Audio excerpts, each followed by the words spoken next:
কুরআন বলেন আলিফ লাম মিম যালিকাল কিতাবু লা রাইবা ফীহি, আমি এমন একটি কিতাব আমার মধ্যে কোনো ধরনের সন্দেহ নাই। হুদাল লিল মুত্তাকিন, আমি মুত্তাকিনদের জন্য হয়েছে হিদায়াত স্বরূপ। এ বন্ধু, এই কুরআন এমন একটি কিতাব রে বন্ধু, নবীজির জামানায় থেকে নিয়ে আজ পর্যন্ত পৃথিবীর বড় বড় মানুষ কোরআনের ভুল ধরার চেষ্টা করেছে, কিন্তু তারা কোরআনের ভুল ধরতে পারে নাই। কোরআনের ভুল ধরতে এসে নিজের জীবনের ভুল ভেজে কোরআনের রঙে তারা রঙিন করে ফেলেছে নিজের জীবনটাকে। তাহলে কোরআনের এক নম্বর বৈশিষ্ট্য হলো কোরআন নির্ভুল একটি কিতাব। আপনাদের সন্দেহ আছে নাকি? সন্দেহ আছে? কোরআন নির্ভুল কিতাব, কোরআনের মধ্যে কোনো সন্দেহ নাই। এবার যদি আপনি কোরআনুল কারীমকে আবার জিজ্ঞাসা করেন, ও কোরআনুল কারীম, তোমার এক নম্বর বৈশিষ্ট্য কি আমরা জেনে নিলাম, ও কোরআন এবার তুমি তোমার দুই নম্বর বৈশিষ্ট্য কি আমাদেরকে বলে দাও। কোরআনুল কারীম সুন্দর করে তার দুই নম্বর বৈশিষ্ট্য বর্ণনা করেন। কোরআন বলেন, ও দুনিয়ার মানুষ, আমার দুই নম্বর বৈশিষ্ট্য হলো, আমার দুই নম্বর গুণ হলো, আমি একটি চ্যালেঞ্জিং কিতাব, আমি এমন একটি কিতাব আমার মতন দ্বিতীয় কোনো কিতাব পৃথিবীর বুকে নাই, আমার মতন দ্বিতীয় কোনো কিতাব পৃথিবীর মানুষে রচনা করতে পারে নাই, আর কিয়ামত পর্যন্ত পারবে না। আমি আজ থেকে 1400 বছর আগে পৃথিবীর মানুষকে আমার মতন দ্বিতীয় আরেকটি কোরআন রচনা করার জন্য একবার নয়, দুইবার নয়, চারবার চ্যালেঞ্জ করেছি, কিন্তু পৃথিবীর মানুষ আমার চ্যালেঞ্জ গ্রহণ করতে পারে নাই। কোরআন একবার নয়, দুইবার নয়, তিনবার নয়, কোরআনের মতন আরেকটি কোরআন রচনা করতে পৃথিবীর মানুষকে চারবার চ্যালেঞ্জ করেছেন। এই চ্যালেঞ্জ করার পিছনে একটি ঘটনা জড়িত আছে, বলবো ঘটনাটি। বিশ্বনবী জনাবে মুহাম্মদুর রাসূলুল্লাহ সাল্লাল্লাহু আলাইহি ওয়াসাল্লামের উপর যখন কুরআনুল কারীমকে অবতীর্ণ করা হয়, নবীজি কুরআনুল কারীম তেলাওয়াত করে করে মানুষকে শোনাতে আরম্ভ করলেন। মানুষ কুরআনুল কারীমের তেলাওয়াত শুনে শুনে কুরআনের প্রতি আকৃষ্ট হয়ে মানুষ ইসলাম ধর্ম গ্রহণ করতে আরম্ভ করলেন। শুধু তাই নয়, নবীজির কথা, কোরআনের কথা শুধু মক্কা পর্যন্তই সীমিত রইল না, মক্কার গণ্ডি পার হয়ে হিজাজের এলাকা পর্যন্ত পৌঁছে গেল। এবার মক্কার কাফিরদের অন্তরের মধ্যে ভয় পয়দা হয়ে গেল। হাই হাই, এতদিন তো কোরআনুল কারীম নবী মুহাম্মদের কথা শুধু মক্কা পর্যন্তই ছিল, এখন তো মক্কার গণ্ডি পের হয়ে হিজাজের এলাকা পর্যন্ত পৌঁছে গেছে। হায় হায়, আগামী বছর তো মানুষ মক্কায় হজ করতে আসবে, তখন তো তারা হজ করতে এসে নবী মুহাম্মদের নিকটে গিয়ে তারা নবী মুহাম্মদের নিকটে গিয়ে কুরআনুল কারীমের তেলাওয়াত শুনবেন। মানুষ তো মুহাম্মদের নিকটে গিয়ে কুরআনুল কারীমের তেলাওয়াত শুনে কুরআনের প্রতি প্রভাবিত না হয়ে থাকতে পারবে না। কুরআনের প্রতি আকৃষ্ট হয়ে মানুষ দলে দলে ইসলাম গ্রহণ করবেন। কাফিরদের অন্তরের মধ্যে এই ভয় পয়দা হয়ে গেল। সুতরাং কাফিররা চিন্তা করলো, কিভাবে মানুষকে এই কোরআন থেকে দূরে রাখা যায়, কিভাবে মানুষকে মুহাম্মদের নিকটে যাওয়া থেকে দূরে রাখা যায়। এই চিন্তা চেতনা নিয়ে মক্কার কাফিররা, কুরাইশের বড় বড় কাফিররা একটি পরামর্শ সভার আয়োজন করলো। কুরাইশের কাফিররা একটি পরামর্শ সভার আয়োজন করলো। এই বৈঠকের মধ্যে আরবের বড় বড় সরদারগণ উপস্থিত ছিলেন। তাদের মধ্যে হযরতে ওয়ালিদ বিন মুগীরা রাদিয়াল্লাহু তাআলা আনহু ছিলেন। ওয়ালিদ বিন মুগীরা রাদিয়াল্লাহু তাআলা আনহু তখনও কিন্তু ইসলাম গ্রহণ করে নাই। তাদের মধ্যে ওয়ালিদ বিন মুগীরা রাদিয়াল্লাহু তাআলা আনহু বয়সের দিক দিয়েও সবার চাইতে বেশি বয়স ছিলেন এবং বিচক্ষণতার দিক দিয়েও সবার চাইতে শীর্ষ স্থানে ছিলেন। এই জন্য মক্কার বড় বড় কাফিররা সবাই এসে ওয়ালিদ বিন মুগীরা রাদিয়াল্লাহু তাআলা আনহুর নিকটে আসলেন। ওয়ালিদ বিন মুগীরা রাদিয়াল্লাহু তাআলা আনহুর নিকটে এসে ওয়ালিদ বিন মুগীরাকে বললেন, ও ওয়ালিদ বিন মুগীরা, ও ওয়ালিদ বিন মুগীরা, এখন তো হজের সময়, চতুর্দিক থেকে মানুষ মক্কা শরীফে আসবে, হজ করতে আসবে। মানুষ তো এসে আমাদেরকে মুহাম্মদ সম্পর্কে জিজ্ঞাসা করবে, তাদের এই সব প্রশ্নের জবাবে আমরা কি বলবো? ও ওয়ালিদ, আপনি আমাদেরকে এমন একটি উত্তর বলে দেন যাতে আমরা সবাই একই উত্তর দিতে পারি, আমাদের কথার মধ্যে যেন কোনো সাংঘর্ষিক না হয়। ওয়ালিদ বিন মুগীরা বললেন, ও বন্ধু, তোমরাই বলো মুহাম্মদকে কি বলা যায়, মুহাম্মদকে কি বলে পরিচয় দেওয়া যায়? তখন একদল বলল, আমরা মুহাম্মদকে আমরা পাগল বলে পরিচয় দিব। আগন্তুকদের নিকটে আমরা মুহাম্মদের ব্যাপারে বলবো মুহাম্মদ পাগল। আমরা তাদেরকে বলবো মুহাম্মদের নিকটে যাওয়া যাবে না, মুহাম্মদের নিকটে যাওয়া যাবে না, মুহাম্মদ পাগল, তার কথাবার্তায় পাগলামিতে ভরা, তার নিকটে যাওয়া যাবে না, তার কথাবার্তা শোনা যাবে না। ওয়ালিদ বিন মুগীরা বললেন, না না না, মুহাম্মদকে পাগল বলা যাবে না, কেননা তোমরা মুহাম্মদকে তো পাগল বলে পরিচয় দিবা, কিন্তু যারা মুহাম্মদের নিকটে যাইবে, যারা মুহাম্মদের নিকটে আসবে, তারা তো পাগল নয়, তারা তো বিবেকমান বুদ্ধিমান, তারা মুহাম্মদের কথাবার্তা শুনে ভালো করে বুঝতে পারবে মুহাম্মদ পাগল নয়, পাগল নয়, ফলে তারা তোমাদেরকে মিথ্যাবাদী বলে মনে করবে। এবার আরেকজন বলল, ওয়ালিদ বিন মুগীরা, তাহলে আমরা মুহাম্মদকে জাদুকর বলে পরিচয় দিয়ে বলবো, আমরা মুহাম্মদকে জাদুকর বলে পরিচয় দিয়ে বলবো মুহাম্মদ হয়েছে জাদুকর। ওয়ালিদ বিন মুগীরা বললেন, না না না, মুহাম্মদকে জাদুকর বলা যাবে না, কেননা সাধারণ মানুষদেরকে এই কথাও বিশ্বাস করানো যাবে না, কেননা তারা যখন মুহাম্মদের কথা শুনবে তারা ভালোভাবে বুঝতে পারবে মুহাম্মদ জাদুকর নয়, মুহাম্মদের কথা কোনো জাদুকরের কথা নয়। এবার আরেকজন বলল, তাহলে আমরা মুহাম্মদকে কবি বলে পরিচয় দিব। ওয়ালিদ বিন মুগীরা বললেন, না না, মুহাম্মদকে কবিও বলা যাবে না, কেননা আরবের বেশি সংখ্যক মানুষ কবিতার মধ্যে তারা পারদর্শী, কবিতা সম্পর্কে জানে, তারা যখন মুহাম্মদের কথা শুনবে তারা ভালো করে বুঝতে পারবে মুহাম্মদ কবি নয়, ফলে তারা তোমাদেরকে মিথ্যাবাদী বলে মনে করবে। শেষ পর্যন্ত ওয়ালিদ বিন মুগীরা কুরআন সম্পর্কে নিজের মতামত পেশ করলেন। ওয়ালিদ বিন মুগীরা বললেন, ও বন্ধু শুনো, সত্যি বলতে কি এই কোরআনের মধ্যে এমন আকর্ষণ রয়েছে, এই কোরআনের মধ্যে অবর্ণনীয় আকর্ষণ রয়েছে, এমন আকর্ষণ রয়েছে যা মুখে ভাষায় বলা যায় না, ভাষায় বর্ণনা করা যায় না। একটু জোরে বলুন না সুবহানাল্লাহ। ওয়ালিদ বিন মুগীরা বলেন, এই কোরআনের মধ্যে এমন সৌন্দর্য রয়েছে, এমন সৌন্দর্য রয়েছে কোরআনের মধ্যে যে আমি কখনো কোনো কবি বা কোনো পণ্ডিতের বাক্যেও আমি শুনিনি, কোনো কবির কবিতার মধ্যেও আমি শুনিনি।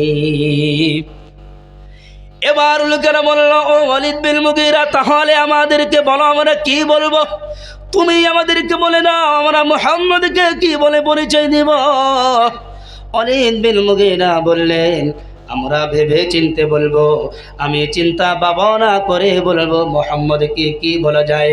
ওয়ালিদ বিন মুগীরা অনেক চিন্তা ভাবনা করার পর বললেন, তোমাদের যদি কিছু বলতেই হয় তাহলে মুহাম্মদকে তোমরা জাদুকর বলে পরিচয় দিতে পারো।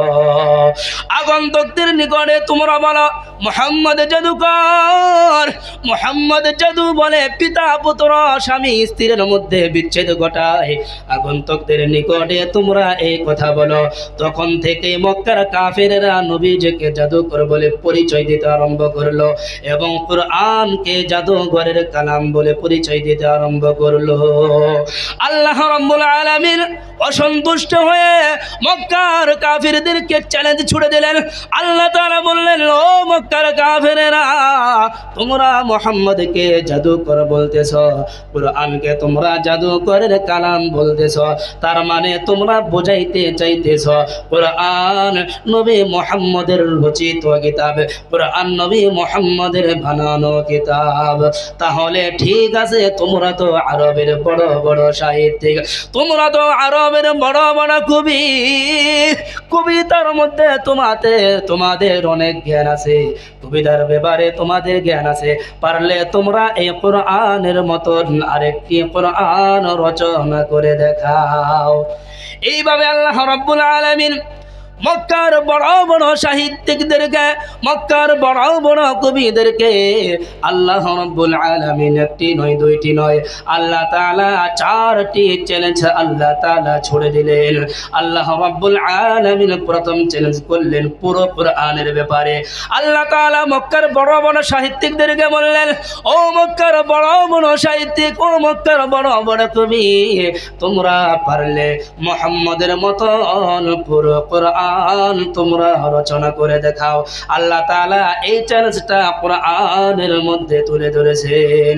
আল্লাহ তাআলা বলেন, কুল ইন জিতামাআতিল ইনসু ওয়াল জিন্নু আলা আইয়াতু বিমিথলি হাযাল কুরআনি লা ইয়াতুনা বিমিথলিহি ওয়ালাউ কানা বা'দুহুম লিবা'দিন যহিরা।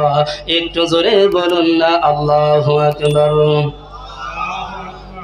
আল্লাহ রাব্বুল আলামিন বললেন, হে নবী মুহাম্মদ, হে নবী মুহাম্মদ, কুল, আপনি বলে দেন, লাইন জিতামাআতিল ইনসু ওয়াল জিন্নু, যদি পৃথিবীর সমস্ত ইনসান ও জিন, যদি পৃথিবীর সমস্ত মানব এবং জিন সবাই একত্রিত হয়ে যদি কোরআন রচনা করতে চায়, সবাই কোরআনকে রচনা করার জন্য যদি এক জায়গায় জমা হয় আর কোরআনকে যদি রচনা করতে আরম্ভ করে, লা ইয়াতুনা বিমিথলিহি, তারা কোরআনের মতন আরেকটি কোরআন রচনা করতে পারবে না।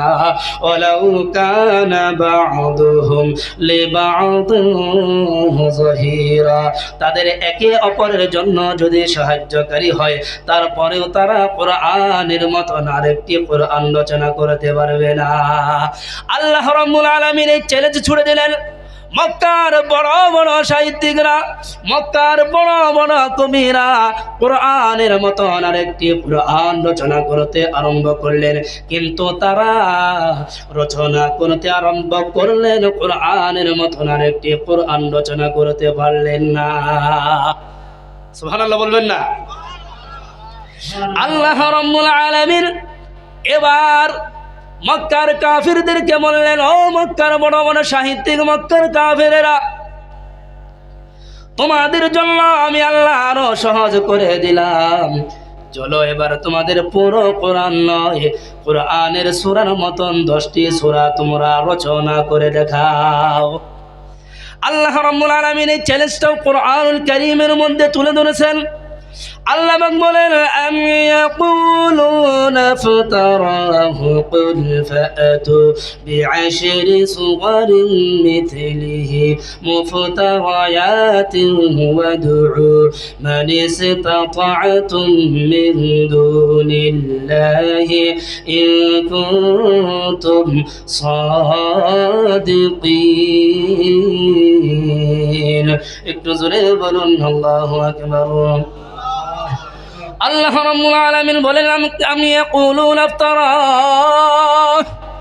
হে নবী মুহাম্মদ, তবে মক্কার কাফেরেরা, মক্কার বড় বড় সাহিত্যিকরা কি বলে, আম ইয়াকুলুনা ইফতারা, এই কোরআনকে আপনি নিজে রচনা করেছেন। নবী মুহাম্মদ কুল ফাআতু, হে নবী মুহাম্মদ আপনি মক্কার বড় বড় কাফিরদেরকে চ্যালেঞ্জ করেন, তাদের সম্মুখে আপনি চ্যালেঞ্জ ছুড়ে দেন, ফাআতু বিআশরি সুওয়ারিন মিথলিহি, তাদেরকে বলেন তারা যেন এই কোরআনের সূরার মতন 10টি সূরা রচনা করে দেখায়। ওয়াদউ মান ইসতাতা'তুম মিন দুনিল্লাহি ইন কুনতুম সাদিকিন, আর তারা যদি একা না পারে, তারা যদি একা রচনা করতে না পারে, তাদের দেবতা, তাদের মূর্তি, যাদেরকে তারা মাবুদ বলে মনে করে, তাদেরকেও যেন সাহায্যকারী হিসাবে নিয়ে নেয়, তাদেরকেও যেন ডেকে নেয়। ইন কুনতুম সাদিকিন, তোমরা যদি তোমাদের দাবিতে যদি তোমরা সত্যবাদী হও, তাহলে কোরআনের মতন 10টি সূরা তোমরা অবতীর্ণ করে দেখাও। আমার বন্ধুগণ, এবার মক্কার বড় বড় সাহিত্যিকরা কোরআনের 10টি সূরার মতন সূরা অবতীর্ণ, কোরআনের 10টি সূরার মতন সূরা রচনা করতে আরম্ভ করলেন, কিন্তু 10টি সূরাও তারা রচনা করতে পারলেন না। একটু জোরে বলুন না আল্লাহু আকবার। এবার আল্লাহ রাব্বুল আলামিন মক্কার কাফিরদের সম্মুখে আরেকটি চ্যালেঞ্জ ছুড়ে দিলেন। আল্লাহ তাআলা বললেন, ও মক্কার কাফেরেরা, ও মক্কার বড় বড় সাহিত্যিক, ও মক্কার বড় বড় কবি, চলো তোমাদের 10টি সূরাও তোমাদের রচনা করতে হবে না, আমি আল্লাহ তাআলা তোমাদের জন্য আরো সহজ করে দিলাম। এবার পারলে তোমরা 10টি সূরা নয়, পুরো কোরআন নয়, কোরআনের ছোট্ট একটি সূরা, সূরা কাউসারের মতন ছোট্ট একটি সূরা তোমরা রচনা করে দেখাও। আল্লাহ রাব্বুল আলামিন এই চ্যালেঞ্জটা কোরআনুল কারীমের মধ্যে তুলে ধরেছেন। আল্লাহ বলেন, ওয়া ইন কুনতুম ফি রাইবিন মিম্মা নাযালনা আলা আবদিনা ফাআতু বিসূরাতিন মিন মিথলিহি ওয়াদউ শুহাদাআকুম মিন দুনিল্লাহি ইন কুনতুম সাদিকিন। একটু জোরে বলুন আল্লাহু আকবার। আল্লাহ রাব্বুল আলামিন বলেন, ওয়া ইন কুনতুম ফি রাইবিন মিম্মা নাযালনা আলা আবদিনা,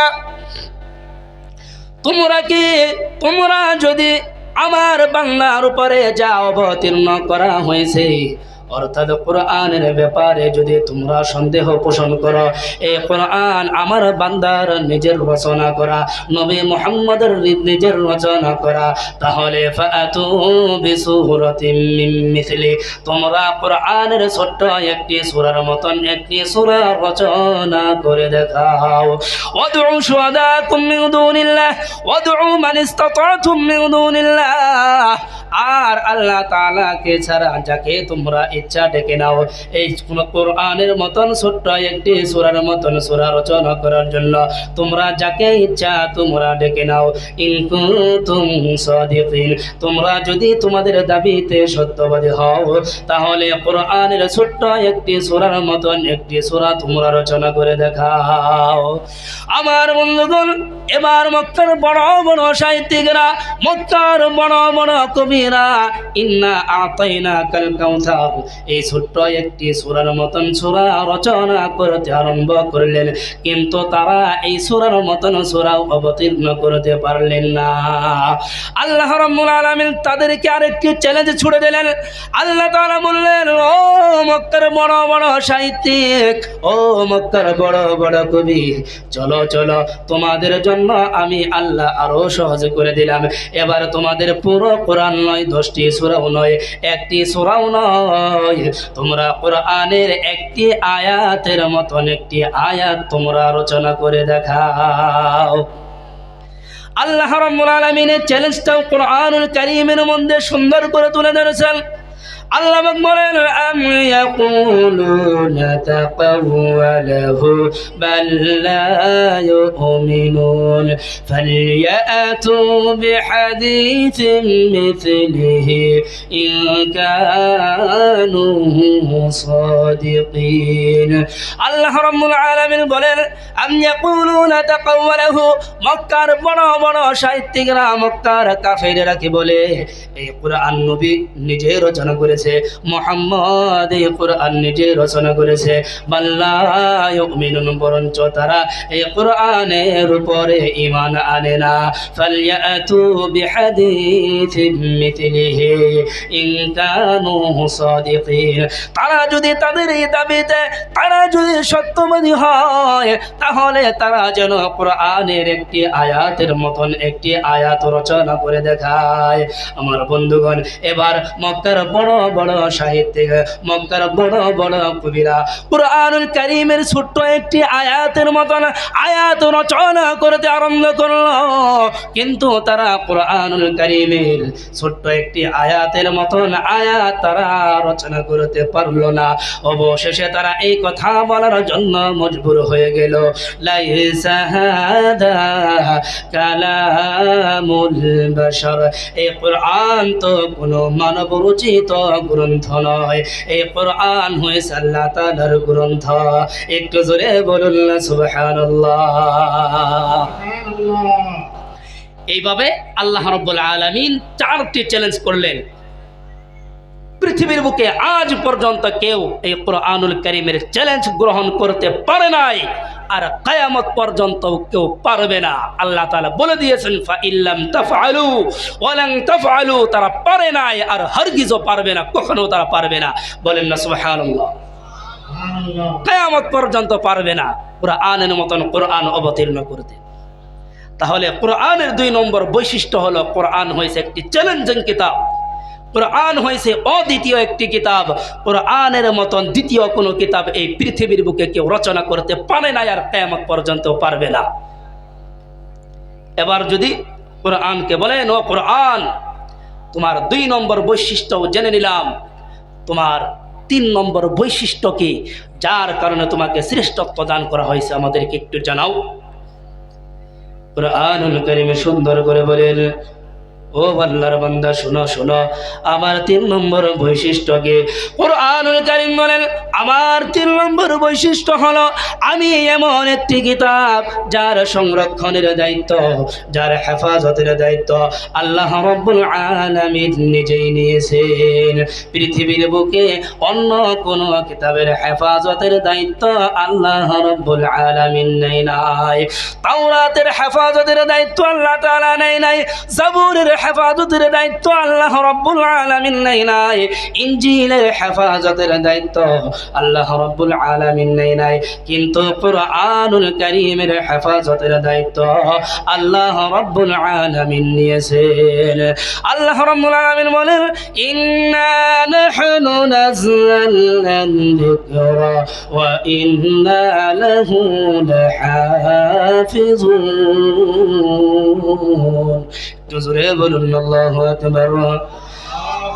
আল্লাহ রাব্বুল আলামিন বলেন ইন্না নাহনু নাযালনা যিকরা, নিশ্চয় আমি আল্লাহ নাযালনা যিকরা, আমি আল্লাহ এই কুরআন জিকির নামক কুরআনকে আমি আল্লাহ তাআলা অবতীর্ণ করেছি।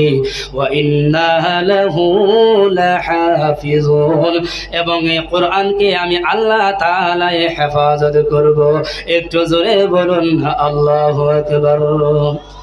আমার বন্ধুগণ, এ বন্ধু, এই কোরআনকে আল্লাহ রাব্বুল আলামিন কেমন করে হেফাজত করেছেন রে বন্ধু। নবীজির জামানায় থেকে নিয়ে আজ পর্যন্ত এই কোরআনের একটি অক্ষরের মধ্যেও কিন্তু পরিবর্তন হয় নাই, আর কিয়ামত পর্যন্ত পরিবর্তন হইবে না। আজকে যদি এই দুনিয়ার বুকে, এই পৃথিবীর বুকে থেকে কোরআন শরীফকে যদি জ্বালিয়ে ফেলা হয়, সমস্ত কোরআনকে যদি পুড়িয়ে ফেলা হয়, পৃথিবীর বুকে আল্লাহ রাব্বুল আলামিন লক্ষ কোটি হাফিজ তৈরি করেছেন, তারা আবার কোরআনুল কারীমকে হুবহু লিখে দিবেন। আমার মতন নগণ্য একজন হাফিজ কোরআন এখন যদি বলে সারা কোরআনটি আপনি লিখে দেন, ইনশাআল্লাহ আমার মতন হাফিজ কোরআন কোরআনকে আবার হুবহু লিখে দিতে পারবো। আমার চাইতেও পৃথিবীর বুকে ভালো ভালো হাফিজ আছে না নাই? আছে না? আমাদের চাইতেও ভালো ভালো হাফিজ আছে। কোরআনকে যদি পুড়িয়ে ফেলা হয় আর ওই হাফিজদেরকে যদি বলা হয় তোমরা কোরআনুল কারীমকে আবার লিখে দাও, তারা কোরআনুল কারীমকে আবার লিখে দিবেন, একটি হরফও পরিবর্তন হবে না। জোরে বলুন আল্লাহু আকবার। তাহলে কোরআনুল কারীমের 3 নম্বর বৈশিষ্ট্য হলো কোরআনুল কারীম এমন একটি কিতাব যার সংরক্ষণের দায়িত্ব আল্লাহ তাআলা নিয়েছেন। কে নিয়েছেন? আল্লাহ তাআলা নিয়েছেন। তাওরাতের সংরক্ষণের দায়িত্ব আল্লাহ তাআলা নেই নাই, জাবুরের সংরক্ষণের দায়িত্ব আল্লাহ তাআলা নেই নাই, ইনজিলের সংরক্ষণের দায়িত্ব আল্লাহ তাআলা নেই নাই। একমাত্র কোরআনের সংরক্ষণের দায়িত্ব, হেফাজতের দায়িত্ব আল্লাহ তাআলা নিয়েছেন। আমার বন্ধুগণ, এবার যদি আপনি কোরআনুল কারীমকে আবার জিজ্ঞাসা করেন, ও কোরআন, তোমার 3 নম্বর বৈশিষ্ট্য আমরা জেনে নিলাম, তোমার শ্রেষ্ঠত্বর যে কারণ 3 নম্বর কারণ আমরা জেনে নিলাম, এবার আমাদেরকে একটু বলো তো দেখি তোমার 4 নম্বর বৈশিষ্ট্য কি, যার কারণে তোমাকে শ্রেষ্ঠত্ব দান করা হয়েছে? কোরআনুল কারীমে সুন্দর করে জবাব দিয়ে বলেন, ও আল্লাহর বান্দা শোনো শোনো, ও আল্লাহর বান্দা শোনো শোনো, আমার 4 নম্বর বৈশিষ্ট্য হলো আমি এমন একটি কিতাব, যে কিতাবকে ওযু ছাড়া স্পর্শ করা যায় না, যে কিতাবকে স্পর্শ করার আগে ওযু লাগে। পৃথিবীর বুকে এমন কোন কিতাব নাই যাকে স্পর্শ করার জন্য ওযু লাগে। আসেনি? আছে এরকম কিতাব? এমনকি হাদিস শরীফ স্পর্শ করার জন্য ওযু লাগে না, কিন্তু আল্লাহ রাব্বুল আলামিন কোরআনুল কারীমকে স্পর্শ করার জন্য ওযু করার হুকুম দিয়েছেন। বিনা ওযুতে কোরআনুল কারীমকে স্পর্শ করা যায় না। আল্লাহ রাব্বুল আলামিন বলেন, ইন্নাহু লাকুরআনুন কারীমুন ফি কিতাবিন মাকনুনিন লা ইয়ামাসসুহু ইল্লাল মুতাহহারুন। একটু জোরে বলুন না আল্লাহু আকবার। আল্লাহ রাব্বুল আলামিন বলেন, ইন্নাহু লাকুরআনুন কারীম, নিশ্চয় এই কোরআন সম্মানিত কোরআন, ফি কিতাবিন মাকনুন, এই কোরআন সংরক্ষিত একটি কিতাবের মধ্যে আছে, অর্থাৎ লৌহে মাহফুজের মধ্যে সংরক্ষিত। লা ইয়ামাসসুহু ইল্লাল মুতাহহারুন, এই কোরআনকে স্পর্শ করে না, কিন্তু পাক পবিত্র ফেরেশতা যারা, তারা এই কোরআনকে স্পর্শ করে। আমার বন্ধুগণ, এই আয়াতের মাধ্যমে মুফাসসিরিন কেরাম বলেছেন, ফুকাহায়ে কেরাম বলেছেন, কোরআনুল কারীমকে বিনা ওযুতে স্পর্শ করা যাবে না। কোরআনুল কারীমের 4 নম্বর বৈশিষ্ট্য হলো কোরআনকে বিনা ওযুতে স্পর্শ করা যায় না। আপনাদের ভালো লাগতেছে না নাকি? বাদ দেব নাকি? এবার যদি বলেন, কোরআনকে যদি আপনি আবারও জিজ্ঞাসা করেন, এ কোরআন, তোমার 5 নম্বর বৈশিষ্ট্যটা বলো, তোমার 5 নম্বর গুণ কি, যার কারণে তোমাকে শ্রেষ্ঠত্ব দান করা হয়েছে? কোরআনুল কারীম সুন্দর করে জবাব দিয়ে বলেন, ও আল্লাহর বান্দা শোনো শোনো, আমার 5 নম্বর বৈশিষ্ট্য কি শুনে নাও। ও আল্লাহর বান্দা শোনো শোনো, আমার 5 নম্বর বৈশিষ্ট্য হলো আমি কোরআন এমন একটি কিতাব, যে কোরআন পড়ার আগে শয়তানের কাছে থেকে আশ্রয় নিতে হয়, অর্থাৎ আউযু বিল্লাহি মিনাশ শাইতানির রাজিম, এই দোয়া পড়তে হয়। আল্লাহ রাব্বুল আলামিন কুরআনুল কারীমের মধ্যে বলেন ফাইদা ক্বারাআতাল কুরআনা ফাস্তাইয বিল্লাহি মিনাশ শাইতানির রাজীম। আল্লাহ রাব্বুল আলামিন বলেন, হে দুনিয়ার মানুষ, ফাইদা ক্বারাআতাল কুরআন, এই কুরআন যখন তোমরা পড়বা, কুরআন যখন তোমরা অধ্যয়ন করবা, ফাস্তাইয বিল্লাহি মিনাশ শাইতানির রাজীম, তোমরা আল্লাহর কাছে শয়তানের কাছে থেকে তোমরা আশ্রয় চেয়ে নাও, অর্থাৎ তোমরা আউযু বিল্লাহি মিনাশ শাইতানির রাজীম এই দোয়া পড়ে নাও। এ হলো কোরআনের 5 নম্বর বৈশিষ্ট্য। এই বৈশিষ্ট্য কোরআন ছাড়া অন্য কোনো কিতাবের মধ্যে নেই।